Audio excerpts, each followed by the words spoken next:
7월 19일 말씀 묵상 시작하도록 하겠습니다. 제가 기도하고 시작하겠습니다. 하나님 감사합니다. 하나님께서는 때마다 저희들에게 귀한 말씀을 주시고 필요할 때마다 은혜를 주시며 필요한 말씀 속에서 저희들을 언약 안에 묶어주셔서 저희들이 감정과 상황 속에 흔들리지 않도록 붙들어주고 계십니다. 오늘도 그 귀한 말씀 허락해 주셨습니다.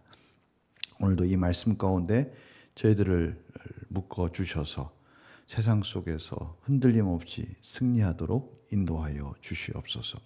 감사드리며 예수님의 이름으로 기도드립니다. 아멘. 오늘 하나님께 주신 말씀은 창세기 27장 30절에서 35절 말씀입니다. 창세기 27장 30절에서 35절 말씀입니다. 이삭이 야곱에게 축복하기를 마침에 야곱이 그의 아버지 이삭 앞에서 나가자 곧 그의 형 에서가 사냥하여 돌아온지라.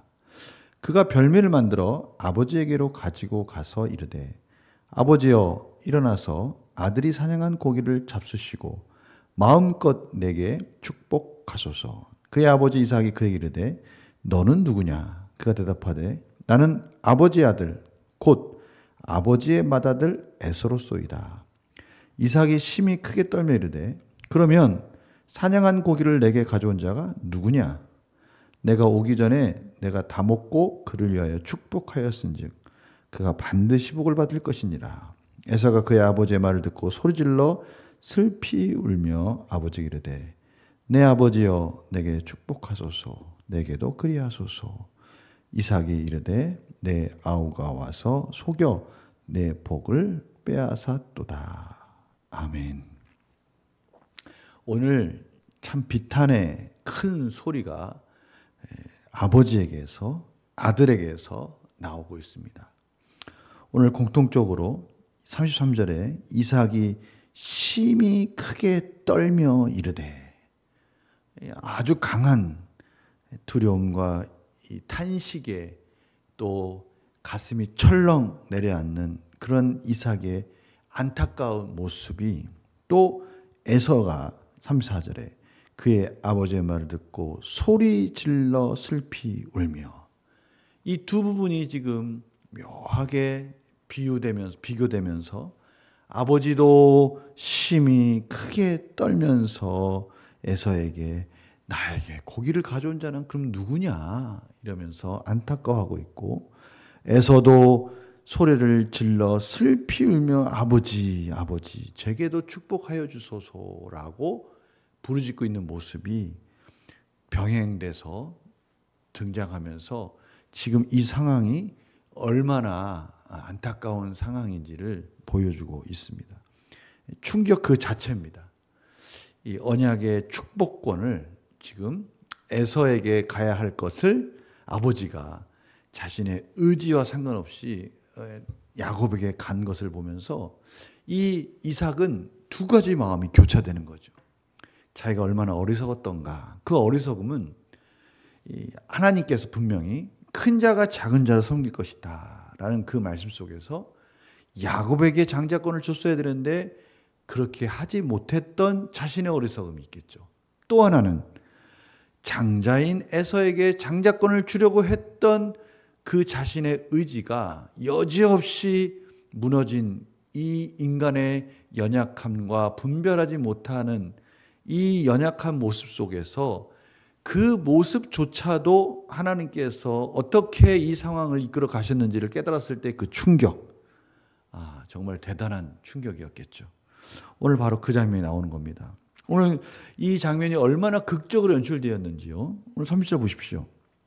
이삭이 야곱에게 축복하기를 마침에 바로 이어지는 겁니다. 야곱이 나가자마자 그 이어서 곧바로 에서가 들어오는 거예요. 아버지 이삭 앞에서 나가자 곧 그의 형 에서가 사냥하여 돌아왔다. 그런 거 있잖아요. 영화 같은 거 보면요. 묘하게 이렇게 탁 교차되면서 극적인 만났으면 안 되는 그 상황 속에 아주 극적으로 만나지 않으면서 교차되어지는 이러한 상황, 바로 지금 이 상황이거든요. 야곱이 축복을 온전히 다 받고 나가는 순간에서가 들어오는 거예요. 이건 하나님의 극적인 하나님의 섭리가 아니면 참으로 이루어질 수 없는 이 장면을 통해서 지금 이 장자권을 소홀히 여긴 에서가 맞는 이 비극적인 상황, 이것들을 지금 설명해 주고 계시는 것이죠. 또 31절에 봐도 또 이어집니다. 그런 극적인 상황 속에서 그가 별미를 만들어 아버지에게로 가지고 와서, 앞에서 야곱이 어머니가 만들어준 별미를 가지고 와서 야곱이 이삭 앞에 딱 서 있는 모습, 에서가 별미를 만들어서 똑같은 상황입니다. 별미를 만들어서 이삭 앞에 가지고 있는 이 상황이 또 교차되고 있어요. 얼마나 이 극적인 상황입니까? 그런데 이미 그 별미를 가지고 와서 복을 받은 야곱과 달리 별미를 가지고 온 이 에서의 모습은 얼마나 비참한 거예요. 별미를 가지고 와서 복 받는 야곱에게는 참으로 중요한 순간이지만 이미 지나간, 이미 장자권을 빼앗긴 후에 별미를 가지고 오는 이 에서의 모습은 안타까운 겁니다. 참으로 불쌍한 이 에서의 모습을 그려주고 있죠. 그러면서 아무것도 모르는 에서가 아버지에게 와서 그러는 거예요. 아버지, 이제 일어나서 이 아들이 사냥한 고기를 잡수시고 마음껏 내게 축복하소서. 공손하게 아버지에게 별미를 가지고 와서 축복해달라는 거예요. 아무 의미가 없는 일입니다. 왜냐하면 이미 장자권은 야곱에게 다 부어졌기 때문이죠. 그때 아버지가 깜짝 놀라죠. 너는 누구냐? 너는 누구냐? 계속해서 이어집니다. 그러자 32절에 또 아주 안타까운 말로 해서 이렇게 말합니다. 아버지 아들, 보니까요. 아버지 아들 맏아들 에서요. 맏아들 에서입니다. 장자권을 받을 맏아들 에서입니다. 이미 자신의 권리는 다 빼앗겼는데 공허한 이 메아리 같이 이삭 앞에서 자신이 맏아들이라고 주장하고 있는 이 에서의 모습이 더욱더 충격, 안타까움의 모습을 극적으로 표현하고 있는 것이죠. 오늘 이 말씀 보십시오.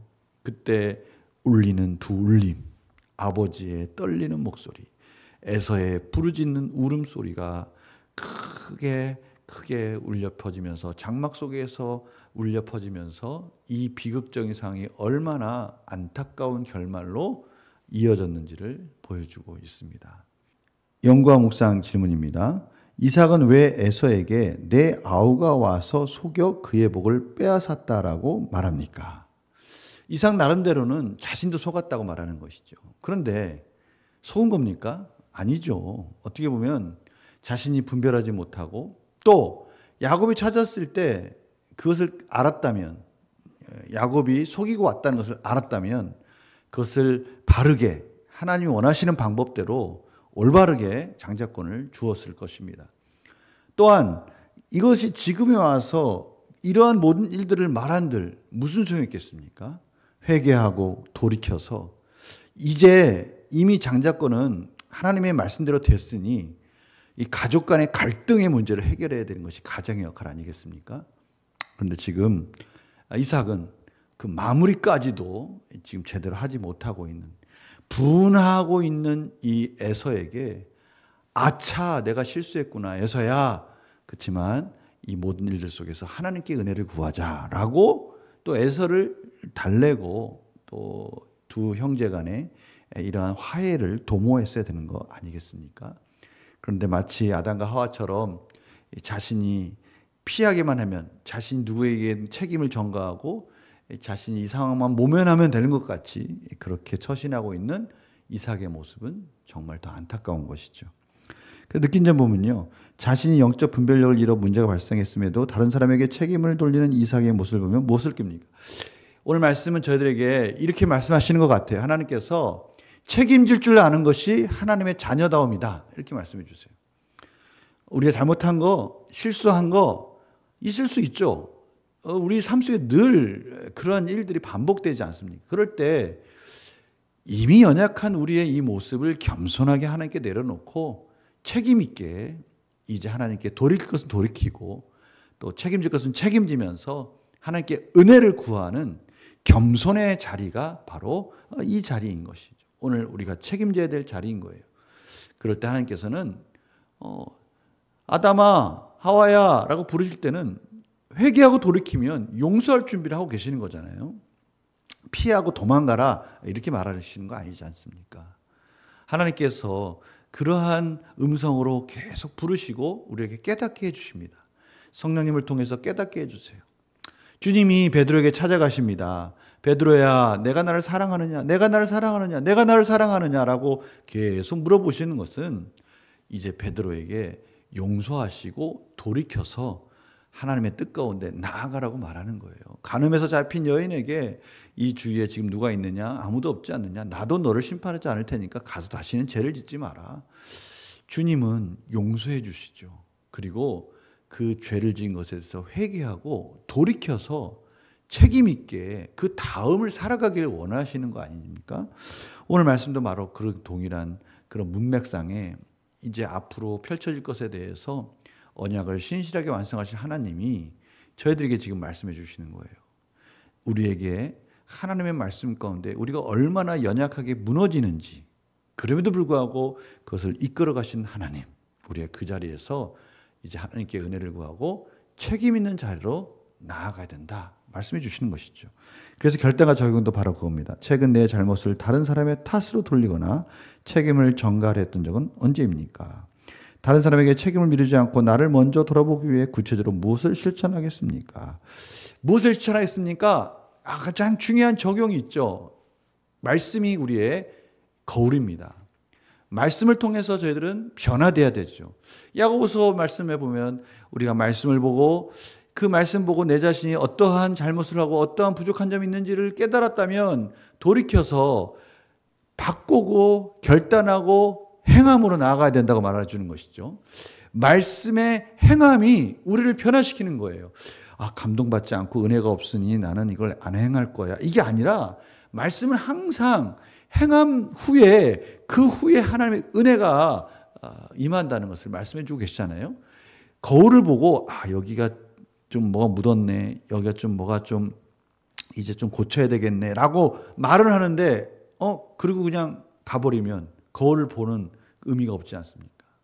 얼마나 어리석은 겁니까? 오늘 말씀 가운데 말씀해 주시는 거예요. 책임을 미루지 않고 내가 잘못한 것에 대해서 구체적으로 깨닫고 그렇다면 은혜를 구하고 책임을 누구한테 전가시키거나 또 그것을 깨달았고 그냥 멈추는 것이 아니라 저희들은 늘 말씀을 보고 이 말씀 속에서 말씀하시는 하나님의 음성을 듣고 예수 그리스도 안에서 변화되어져야 되는 것이죠. 이것이 하나님께서 저희들이 원하시는 것이라는 것을 오늘 다시 한번 말씀해 주고 계십니다. 하나님은요, 지금 문을 활짝 열고 계셔요. 말씀의 거울을 통해서 문을 열고 책임 있게 그 말씀을 따라갈 때 복을 주실 준비를 하고 계시다는 것이죠. 오늘 이 말씀을 들은 우리 모든 성도님들은 복 받을 때구나. 이때라. 하나님의 말씀을 듣고 복 받을 때구나. 그래. 내가 책임 있게 살아야지. 말씀을 듣고 그 말씀들을 실천해야지 라고 결단하는 그런 삶이 되길 바랍니다. 오늘 메시지 중에는 그거예요.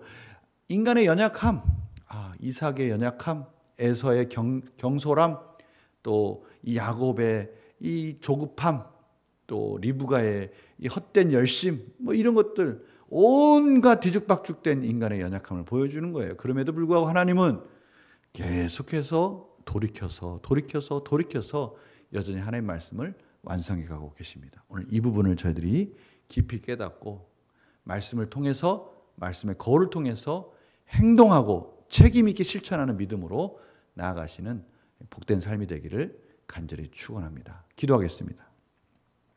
하나님 감사합니다. 오늘도 말씀해 주셨습니다. 말씀의 거울을 통해서 우리의 연약함과 부족함을 누구에게 전가시키는 것이 아니라 참으로 누구의 핑계를 대고 무엇 때문에 내가 행하지 못했다라고 말하는 것이 아니라 하나님은 능히 우리에게 행할 능력을 주셨고 그 안에서 실천할 수 있는 힘을 주셨다는 것을 믿고 책임 있게 내 자신의 행함에 있어서 말씀에 그 원하시는 뜻이 무엇인지를 깨달음의 그 은혜를 따라서 책임 있는 행동 속에 부어주시는 하나님의 은혜를 풍성히 누리게 하여 주시옵소서. 감사드리며 예수님의 이름으로 기도드립니다. 아멘.